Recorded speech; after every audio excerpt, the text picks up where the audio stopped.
Good morning बच्चों। आज कक्षा 7 के हिंदी के बाल महाभारत नामक पुस्तक के इस 18वें पार्ट का अध्ययन हम इस वीडियो में करेंगे। लेकिन इस वीडियो का चैनल अगर आपने अभी तक सब्सक्राइब नहीं किया है तो इस चैनल को सब्सक्राइब कर लें। ऐसा करने से आपके क्लास से संबंधित सारे वीडियो आपको इस चैनल पर मिल जाएंगे, वो चाहे आपके हिंदी का हो अथवा बाल महाभारत का हो या व्याकरण का हो अथवा आपकी संस्कृत का वीडियो हो, हिंदी अनुवाद हो उसका, वो सारे वीडियो आपको इस चैनल पर मिल जाएंगे। इसलिए अपने अध्ययन में निरंतरता बनाए रखने के लिए इस वीडियो को सब्सक्राइब करें, इस चैनल को सब्सक्राइब करें, वीडियो को अधिक से अधिक लाइक और शेयर करें। तो आइए अब हम देखते हैं पाठ 18, द्वेष करने वाले का जी नहीं भरता। स्पष्ट है कि अगर कोई किसी से घृणा करता है, द्वेष का मतलब घृणा है, तो उसका मन नहीं भरता, अर्थात वो जिससे घृणा करता है वो घृणा करता ही जाता है, उसकी घृणा कभी कम नहीं होती। तो देखिए, जब पांडव वनवास में निवास कर रहे थे तो उस वन में निवास करते हुए कई ब्राह्मणों से उनकी मुलाकात हुई थी।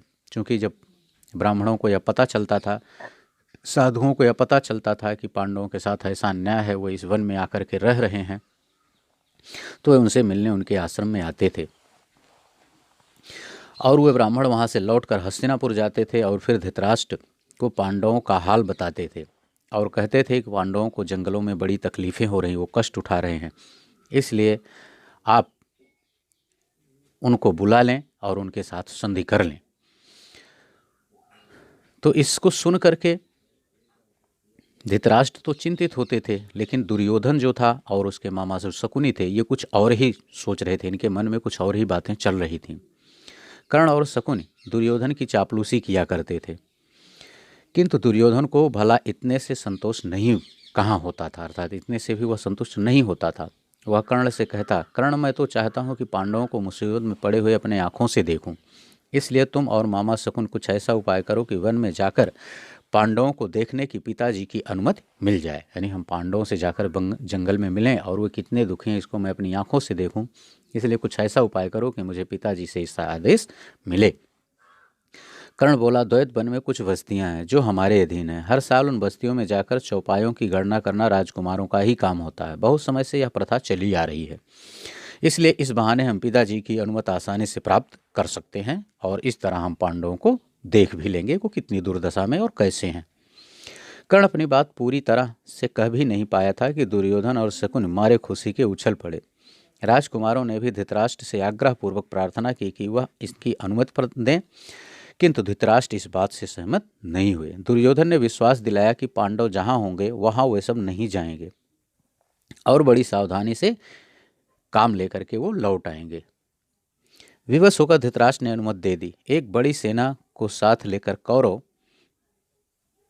द्वैत वन के लिए रवाना हुए। दुर्योधन और कर्ण फूले नहीं समा रहे थे, क्योंकि उसकी इच्छा पूरी हो रही थी। उन्होंने पहुंचने पर अपने डेरे ऐसे स्थान पर लगाए जहां से पांडवों का आश्रम 4 कोस की दूरी पर ही था। गंधर्वराज चित्रसेन भी अपने परिवार के साथ उसी जलाशय के तट पर डेरा डाले हुए थे। दुर्योधन के अनुचर जलाशय के पास गए और किनारे पर तंबू गाड़ने लगे। इस पर गंधर्वराज के नौकर बहुत बिगड़े और दुर्योधन के अनुचरों की उन्होंने खूब खबर ली, अर्थात वहां से भगा दिया उन्हें। वे कुछ कर ना सके और अपने प्राण लेकर भाग खड़े हुए। दुर्योधन को जब इस बात का पता चला तो उसके क्रोध की सीमा न रही। वह अपनी सेना लेकर तालाब की ओर बढ़ा। वहां पहुंचना था कि गंधर्वों और कौरवों की सेनाएं आपस में भिड़ गईं, अर्थात उनमें युद्ध होने लगा। घोर संग्राम छिड़ गया, अर्थात भयंकर युद्ध हुआ। यहाँ तक कि कर्ण जैसे महारथियों के भी रथ और अस्त्र चूर हो गए और वे उल्टे पांव भाग खड़े हुए। अकेला दुर्योधन लड़ाई के मैदान में अंत तक डटा रहा। गंधर्वराज चित्रसेन ने उसे पकड़ लिया, फिर रस्सी से बांधकर उसको अपने रथ पर बैठा लिया और शंख बजाकर विजय घोष किया।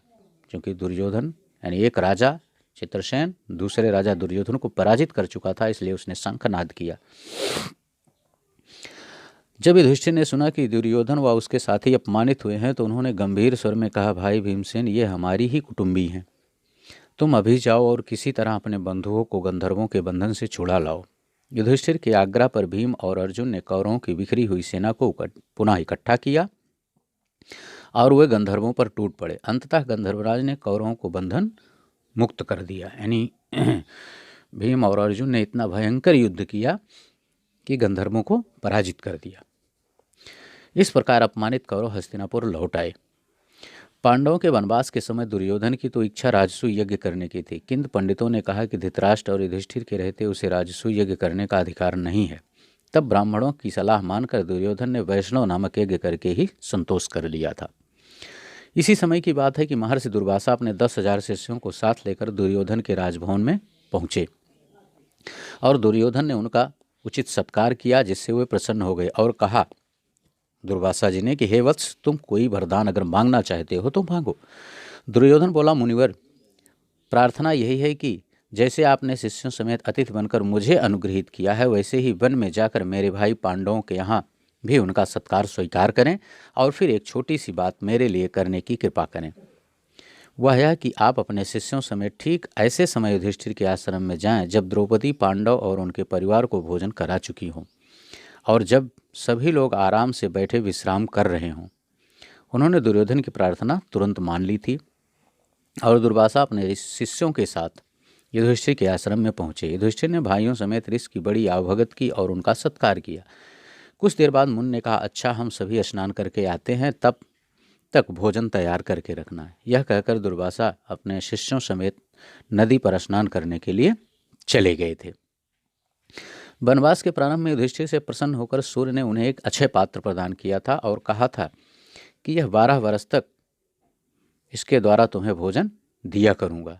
लेकिन इसकी विशेषता यह है कि द्रौपदी हर रोज़ चाहे जितने लोगों को इस पात्र से भोजन खिला सकेगी, लेकिन सबके भोजन कर लेने के बाद जब द्रौपदी स्वयं भी भोजन कर चुकेगी या कर लेगी तो इस बर्तन की यह शक्ति अगले दिन तक के लिए समाप्त हो जाएगी।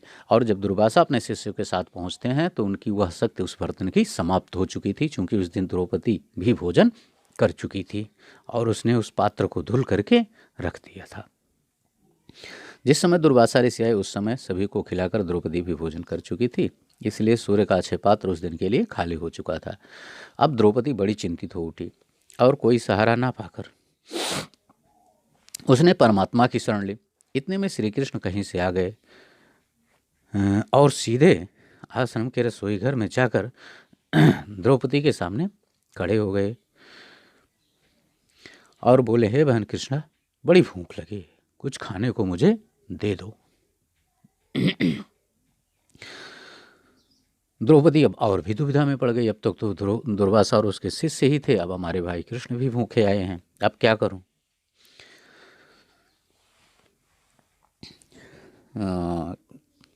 और द्रौपदी को इस तरह से दुविधा में पड़े हुए देखकर कृष्ण बोले, अच्छा, जरा अपना अक्षय पात्र दिखाओ, देखूं उसमें कुछ है भी कि नहीं। द्रौपदी हड़बड़ाकर बर्तन ले आती है। उसके एक छोर पर अन्न का एक कण और साग की एक पत्ती चिपकी हुई थी। चूंकि द्रौपदी ने उस पात्र को साफ तो किया था, लेकिन वो शायद अच्छी तरह से साफ नहीं हुआ था। उसमें एक अनाज का कण और साग की पत्ती लगी थी। श्री कृष्ण ने उसे अपने मुंह में डाला और कहा कि अरे, यह तो भोजन हो गया, इससे तो मेरी भूख ही मिट गई। द्रौपदी यह देखकर सोचने लगी, कैसी हूँ, यानी ऐसी घटना कि जैसे कोई महिला बर्तन साफ करके रखे और फिर भी उसमें कहीं ना कहीं जूठा लगा रहे। तो इस जूठे लगे होने के कारण द्रौपदी अब तो और भी सोचने लगी कि अरे, मैंने किस तरह से इस पात्र को, बर्तन को साफ किया था कि मेरे साफ करने के बाद भी इसमें अन्न का कण और साग लगा हुआ था। इस जूठे खाने को, जूठे भोजन को, अनाज के टुकड़े और साग को वासुदेव को खाना पड़ा। इस तरह मुझे धिक्कार है। और इस तरह द्रौपदी अपने आप को धिक्कार रही थी। इतने में श्री कृष्ण ने बाहर जाकर भीमसेन से कहा, भीम, जल्दी जाकर इस दुर्वासा को शिष्यों समेत भोजन के लिए बुला लाओ। अब भीमसेन उस स्थान पर गए जहाँ दुर्वासा ऋषि अपने शिष्यों के साथ स्नान कर रहे थे। नज़दीक जाकर भीम ने देखा तो ऋषि दुर्वासा के सारे शिष्य समुदाय भोजन भी कर चुके थे।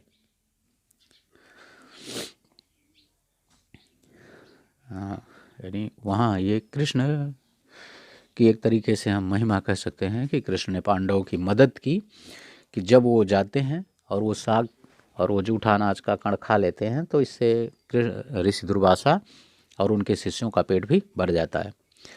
शिष्य दुर्वासा से कह रहे थे, गुरुदेव युधिष्ठिर से हम व्यर्थ में आए कि भोजन तैयार करके रखें, हमारा तो पेट भरा हुआ है, हमसे उठा भी नहीं जाता, इस समय तो हमारी जरा भी खाने की इच्छा नहीं है। यह सुनकर दुर्वासा ने भीमसेन से कहा, हम तो भोजन कर चुके हैं, युधिष्ठिर से जाकर कहना कि असुविधा के लिए हमें क्षमा करें। यह कहकर ऋषि अपने शिष्यों समेत वहाँ से चले गए। बस बच्चों, इस पार्ट में इतना ही।